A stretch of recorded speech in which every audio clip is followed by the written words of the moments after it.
हम राधे राधे फ्रेंड, हमारे चैनल में आप लोगों का स्वागत है। हम आप लोग के बीच में एक नाच गीत लेकर के आए हूँ। अगर आप लोगों को पसंद आए तो लाइक शेयर सब्सक्राइब आप लोग ज़्यादा से ज़्यादा करें। दुलार प्यार हमें ज़्यादा से ज़्यादा आप लोग दें। अगर आप लोग चैनल में नया है तो आप लोग सब्सक्राइब जरूर करें। अरे लाली पलंगे मस्तानी तकिया, लाली पलंगे मस्तानी तकिया, करवट फेरा है बाला मुआ हमार ओरिया, हो करवट फेरा है बाला मुआ हमार ओरिया।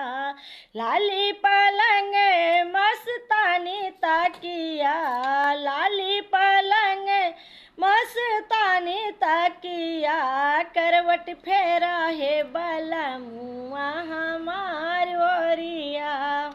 कैसे में फेरू धनिया तोहरे ओरिया, कैसे में फेरू धना तोहरे ओरिया, तोहरे टिकावा के पातिया गड़ेला छतिया, हो तोहरे टिकावा के पातिया गड़ेला छतिया, हो तोहरे टिकावा के पातिया गड़ेला छतिया।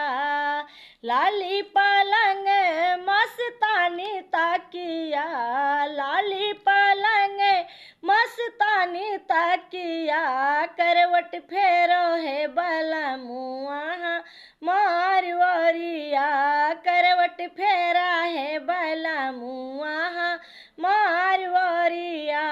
कैसे में फेरू धनिया तोहरे ओरिया, कैसे में फेरू धनिया तोहरे ओरिया, तोहरे नथुइया के पातिया गड़ेला छतिया, हो तोहरे नथिया के पातिया गड़ेला छतिया।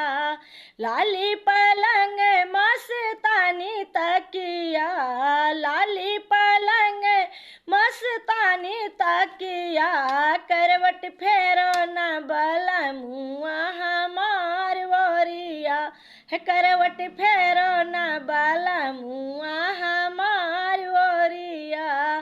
कैसे में फेरू धनिया तोहरे ओरिया, कैसे में फेरू धनिया तोहरे ओरिया, हो तोहरे चूड़ी लाके खानक गड़ेला छतिया, तोहरे चूड़ी लाके खानक गड़ेला छतिया, तोहरे चूड़ी लाके खानक गड़ेला छतिया।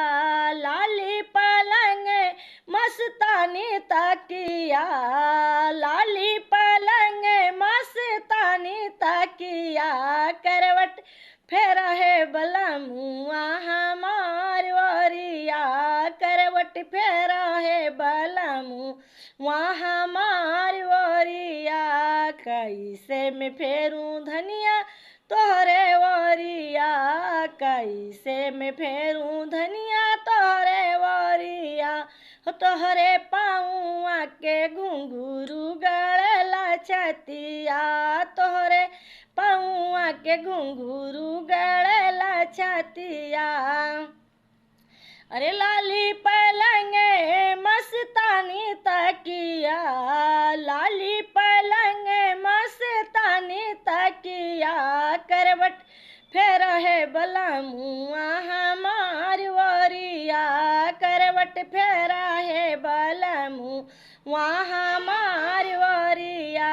कैसे में फेरू धनिया तोहरे ओरिया, कैसे में फेरू धनिया तोहरे ओरिया, हो तोहरे सड़िया के गोटेवा गड़ेला छतिया, हो तोहरे सड़िया के गोटेवा गड़ेला छतिया, तोहरे सड़िया के गोटेवा गड़ेला छतिया। लाली पलंग मस्तानी तकिया, लाली पलंग मस्तानी तकिया, करवट फेरा है बाला मुआ मार ओरिया, करवट फेरा है बाला मुआ